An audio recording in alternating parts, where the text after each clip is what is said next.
Hello flavour fusions family, అందరూ ఎలా ఉన్నారండి? బాగున్నారా? సో ఇవాళ చాలా చాలా చాలా చాలా టేస్టీ రెసిపీ, అదే మన రెస్టారెంట్ స్టైల్ చికెన్ మెజెస్టిక్. అద్దిరిపోయే టేస్ట్ ఉంటుంది, నాది గ్యారంటీ. మీరు పక్కా చేయాలి అండ్ స్టెప్ బై స్టెప్ చెప్తాను, చూసేద్దాం రండి. ఫస్ట్ వచ్చేసి ఒక అరకిలో చికెన్ బ్రెస్ట్ తీసుకోండి. అది వర్టికల్గా చిన్న చిన్న స్ట్రిప్స్, అంటే వెరీ థిన్ స్ట్రిప్స్గా ఇలా కట్ చేసి పక్కన పెట్టుకోండి.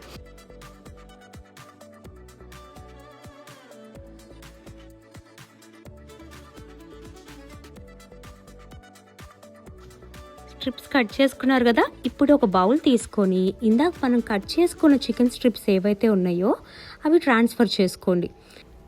నెక్స్ట్ వచ్చేసి ఒక 1 టీ స్పూన్ వచ్చి సాల్ట్ వేసుకోండి. అంటే మీకు తగ్గినంత సాల్ట్ వేసుకోండి, ఎక్కువ వేసుకోవద్దు. నెక్స్ట్ వచ్చేసి ఇంకొక 1 టీ స్పూన్ పెప్పర్ వేసుకోండి.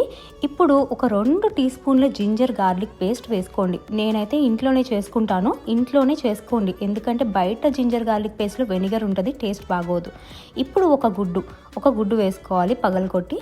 ఇంకా ఒక 3 టీ స్పూన్లు కార్న్ ఫ్లవర్ అని ఎందుకు అన్నానంటే, యూజువల్లీ కార్న్ ఫ్లవర్ వేరు, కార్న్ స్టార్చ్ వేరు.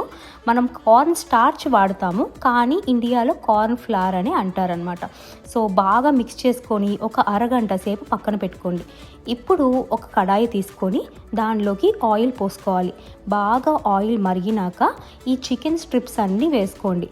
మెల్లగా వేయించుకోండి. ఆల్మోస్ట్ ఒక 15 నిమిషాలు పడుతుంది. గోల్డెన్ బ్రౌన్ కలర్లోకి వచ్చే వరకు మనం వేయించుకోవాలన్నమాట. మీడియం హీట్లో మాత్రమే వేయించుకోండి. పైన కుక్ అయిపోయి లోపల పచ్చిగా ఉంటే బాగోదు కదా. సో డీప్ ఫ్రై చేసేటప్పుడు జాగ్రత్త, ఆయిల్ మీద పడకుండా చూసుకోండి. మొత్తం చికెన్ స్ట్రిప్స్ అన్నీ వేగిన తర్వాత ఒక వేరే బౌల్లోకి తీసుకోండి. పేపర్ టవల్ వేసి తీసుకోండి, ఆయిల్ మొత్తం పీల్చేస్తుంది. ఇలాగే సేమ్ ప్రాసెస్ మిగతా చికెన్ స్ట్రిప్స్తో కూడా చేయండి. మొత్తం అన్నీ ఇలా వేయించుకుని గోల్డెన్ బ్రౌన్ కలర్లోకి వచ్చే వరకు వేయించుకున్నాక తీసి బౌల్లోకి ట్రాన్స్ఫర్ చేసుకోండి. పేపర్ టవల్ వేయటం మాత్రం మర్చిపోవద్దు, మనకి ఆయిలీగా ఉంటే బాగోదు. ఇప్పుడు ఇంకొక కడాయిలో మనం వేయించుకున్న ఆయిల్ ఉంది కదా, అదొక గరిటె తీసుకొని 3 టీ స్పూన్లు వెల్లుల్లిని బాగా చిన్న చిన్న ముక్కలుగా చేసి వేయండి. బాగా వేగిన తర్వాత ఒక రెమ్మ కరివేపాకు కూడా వేసి వేయించుకోండి.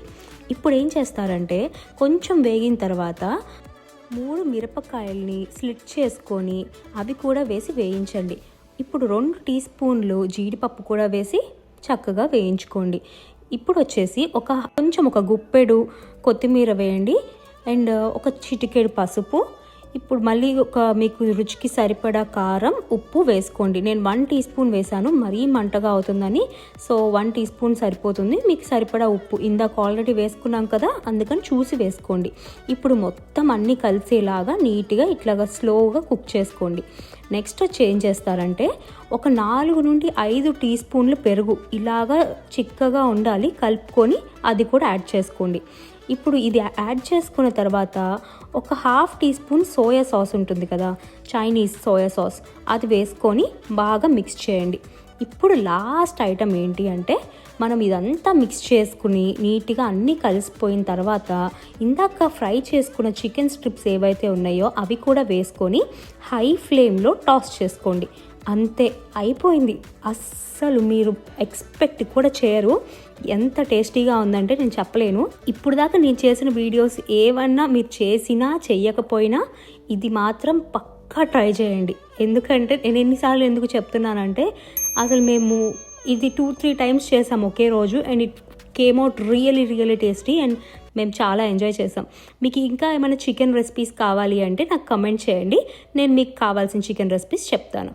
ఓకేనా? Like, share and subscribe my channel and click the bell icon for notifications. Thank you.